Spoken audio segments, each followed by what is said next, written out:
Hello, nice to have you join us on the news at 5, live coming from you from Channels Television's global headquarters in Lagos, Nigeria. I'm Dominic Iwiwa, and these are the stories and reports we're tracking at the moment. Now, at least 5 service officials have been killed following a bandit attack at the National Park Service office in Oloka, Urire local government area of Oyo State. The attack reportedly occurred at about 9 p.m. on Tuesday, January 6, 2026.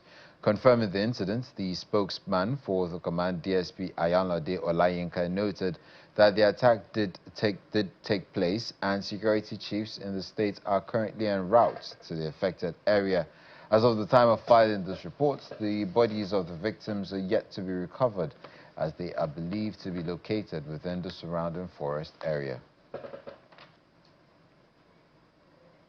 Now, there's been a rescue of 71 victims of human trafficking following a major operation against the syndicates in Kajuru local government area of Kaduna State.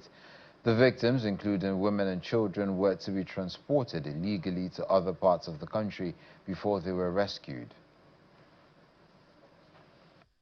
A credible intelligence from the members of public that some people were sighted along Kasomagani in one of the villages, that the allegation have it that they are being kidnapped by bandits. So the DPO of the area, along with other security agencies, vigilantes, raced to the place, where they discovered that about 71, as you can see them, and 3 suspects were arrested.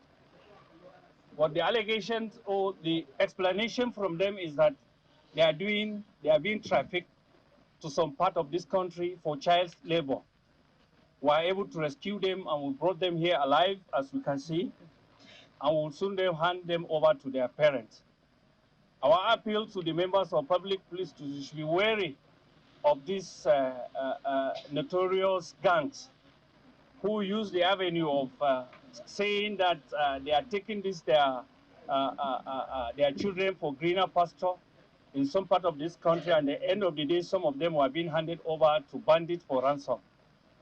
We are advising, we are warning that children from this and these authorities, the local government chairman, the district heads, the village heads, please to put their eyes on their communities, ensure that such issues or such a kind of action do not happen in their domain. And we continue to synergize to ensure that Kaduna State will remain peaceful. To legal matters now, Justice Emeka Nwite of the Federal High Court in Abuja has granted the former Attorney General and Minister of Justice Abubakar Malami and 2 others bail in the sum of 500 million naira with 2 sureties.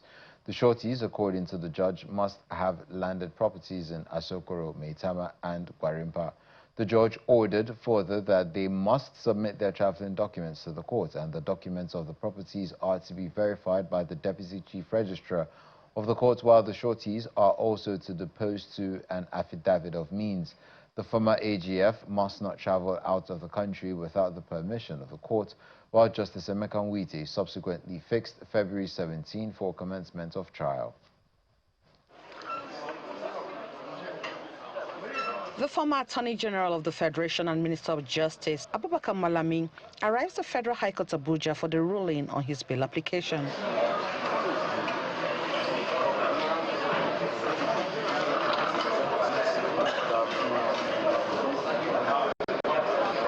Full of smiles, he exchanges pleasantries with his associates.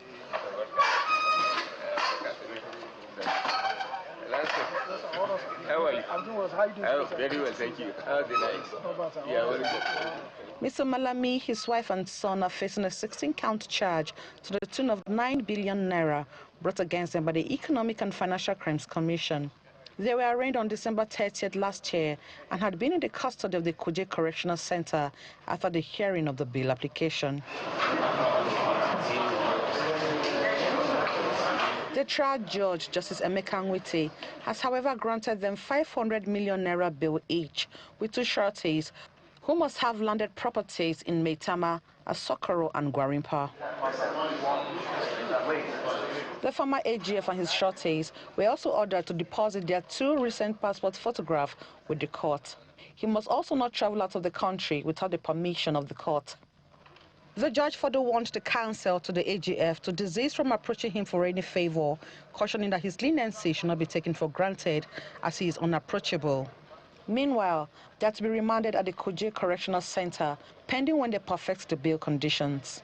We are comfortable with the bail conditions, and we are hopeful that within a reasonable time, we'll fulfill those bail conditions, and the defendants will be released and prepare for their defense. Yes. The issue of self-recognizance, it's actually in respect of the first defendant. Well, we are not disappointed about that.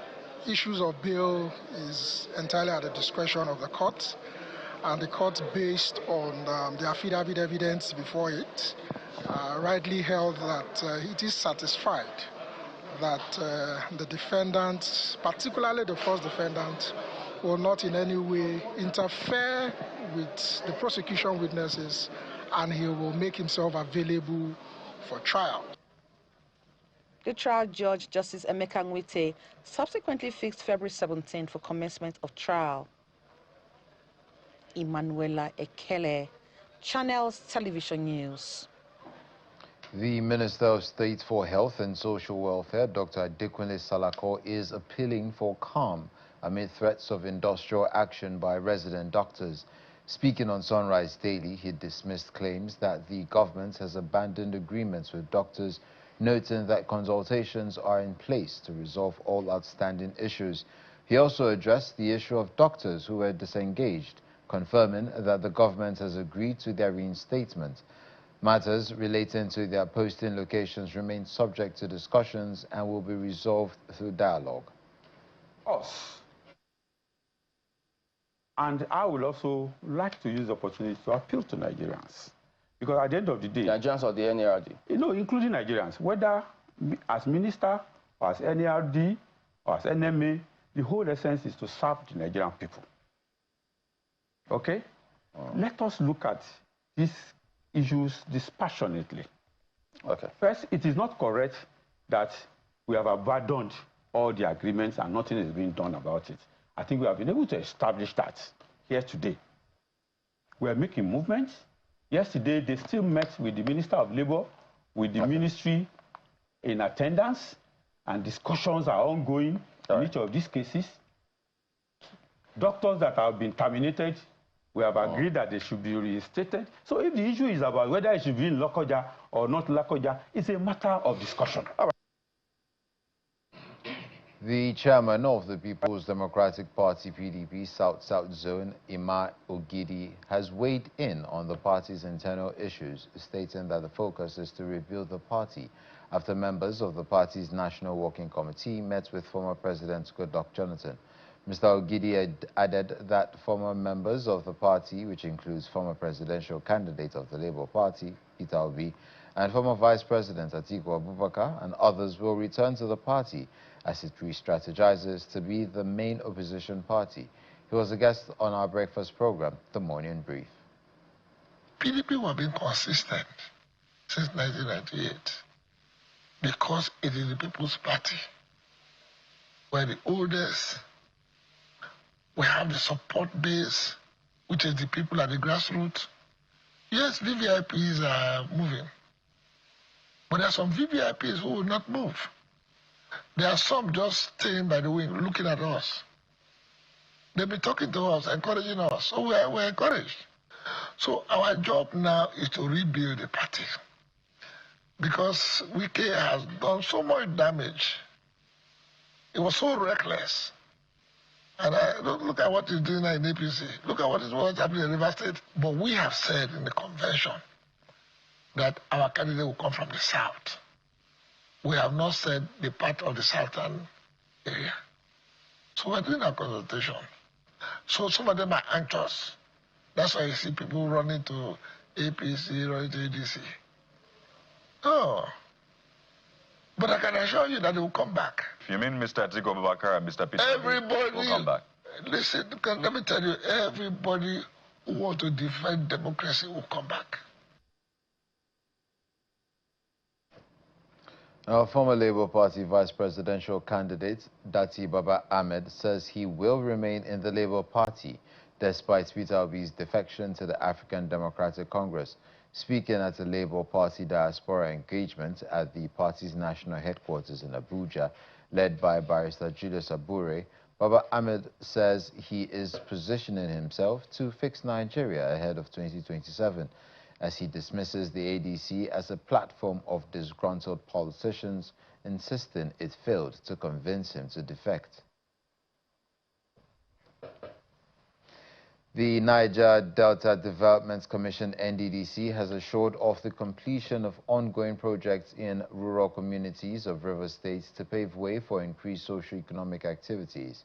The projects include the sand filling and reclamation in Okochiri, Okrika local government area, and the 4.5-kilometer Nonwa Udeme Ogu Road linking Tai and Ogubolo local government areas of River State.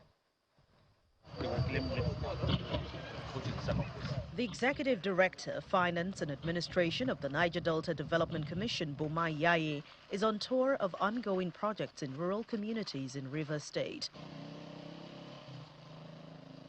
His first port of call is the 4.5-kilometer Nonwa Udeme Ogu Road, which connects Ogu and Bolo, a coastal local government area known for its fishing communities, creeks, mangrove swamps, to Thai government, where the newly established Federal University of Environment is located, will also serve as a bypass to the River State NYSC orientation camp. Products will be taken easily out of this place to Port Harcourt and to the city center. It will enable the dwellers to, improve their economic activities.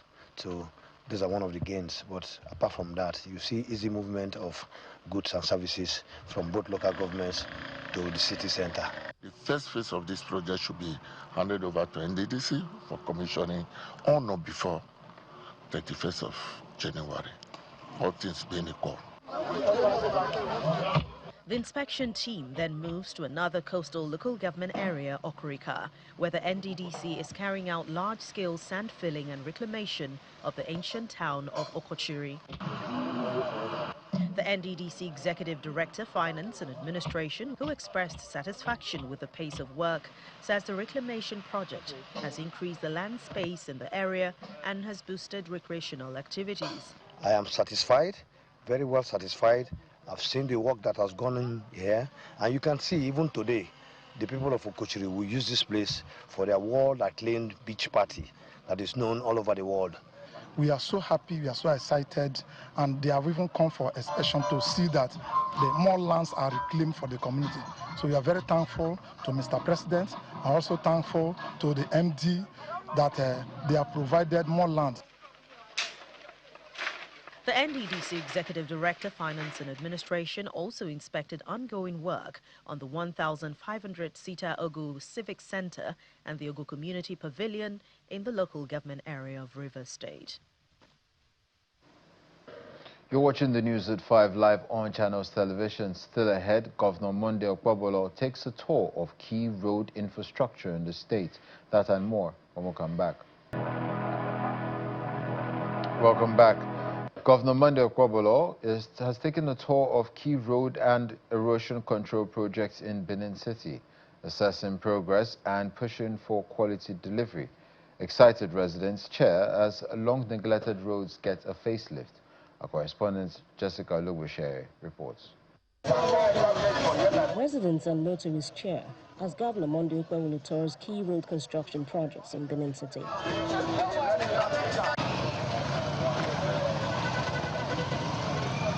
The projects visited includes the Saple Road bypass access, the old Saple roads linking Ajip, Orogobi, and Ogege communities, Ogege Road off Saple Road, and the 1.4-kilometer Catholic Charismatic Church Road off Ekenwa Road.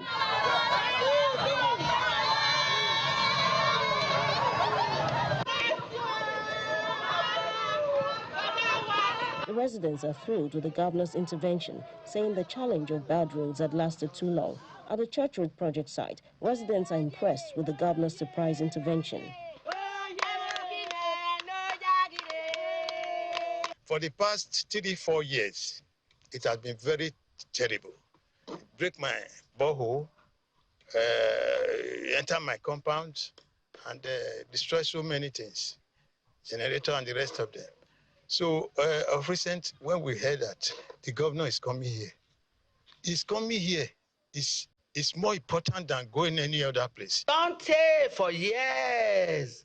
For years, we don't suffer this road. Catholic Charismatic Road, Upper Ekewa, don't take.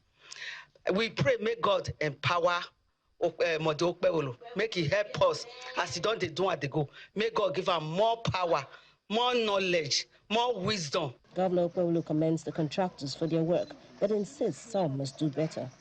We were at Church Road. We're not too happy with the contractor there.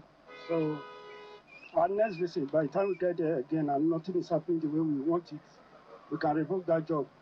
We have gone to other cases. Everything is going on well.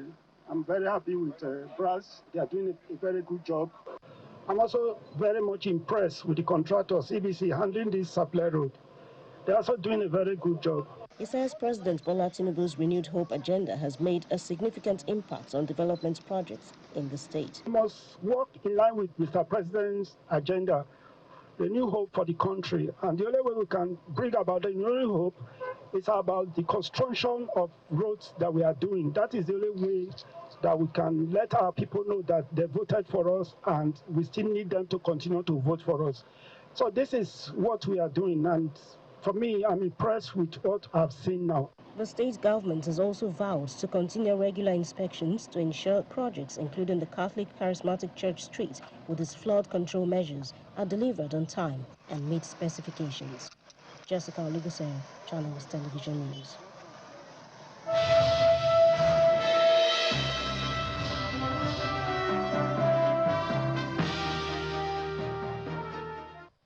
On business news, Nigeria's tax ratio to its gross domestic product GDP is expected to strengthen this year, largely on the back of the newly implemented tax reforms in the country. And this is according to the latest economic projection by PwC. According to the Outlook reports by the Professional Services and Advisory Company, the tax reforms, which took effect on the first day of this month, are projected to improve the country's tax-to-GDP ratio from an estimated 9.5% to 10.2% this year and 12.5% next year. At the same time, the PwC report forecasts that debt pressures are expected to slow in 2026, driven by the projected rise in tax revenue and improvement in its collection. Meanwhile, PwC warns that Nigeria's poverty rate may rise by 62% this year from the current level of over 140 million due to the combined effects of sluggish income growth and persistent inflationary pressures. The interruptions in Nigeria's oil and gas sector can be described as a blessing in disguise, which has led to new developments in that space, and this is according to an energy analyst, Mr. Olabode Showumi. He made this known assertion on our Business Morning program, where he also highlighted some expectations from the Kaduna pipeline, which is expected to help drive industrialization across key northern states. The industry has grown, first of all, from a capacity to be more effective in interactions. We need to understand that traditionally, over the decades, almost a century of oil and gas is a conservative industry. Most of what happens within the industry stays within the industry and all that. So there has been interruptions. Those interruptions has forced the new regulators to be more active than traditionally they should have been. That's a new. Okay. So let's move to midstream. One significant thing that happened that didn't even get attention at all was the crossing of the Niger of the AKK pipeline. The AKK pipeline has been there for over a decade. And at 3 different instances, they've had issues with crossing of the River Niger. There was a point when the iron cast midway, and before they could get replacement, but they successfully crossed it. And now, based on some things I heard some days ago, they are going to be offering gas facilities both to Kano. They are getting to Kano and to Kaduna. What that means is that the old industries, that's the textile industries, the Sharada estate, the Bompa estate in Kano, are going to be revived. That is, huge by any stretch of imagination in terms of income, in terms of employment, in terms of GDP development. Meanwhile, the Crude Oil Refinery Owners Association of Nigeria, Koran, has expressed confidence in Nigeria's downstream petroleum sector as he declares that the industry has reached a defining moment where policy neutrality can no longer drive sustainable growth. Speaking on our Business Morning program, the National Publicity Secretary of Koran, Eche Idoko, however, calls for an increase in the country's local refining capacity, as well as the pricing of petrol products at affordable rates for Nigerians. There are quite a number of issues for us that we think needs to be gotten right for the local refinery to begin to deliver in full potential the dividends that it has to bring. One of those that has been overflowed is sufficiency of crude. We have always asked that we should have adequate feedstock supply. Actually, it's actually a combination of a business model and commercial issue. What we have always been saying with crude supply is that you should make crude available at a fair and transparent term.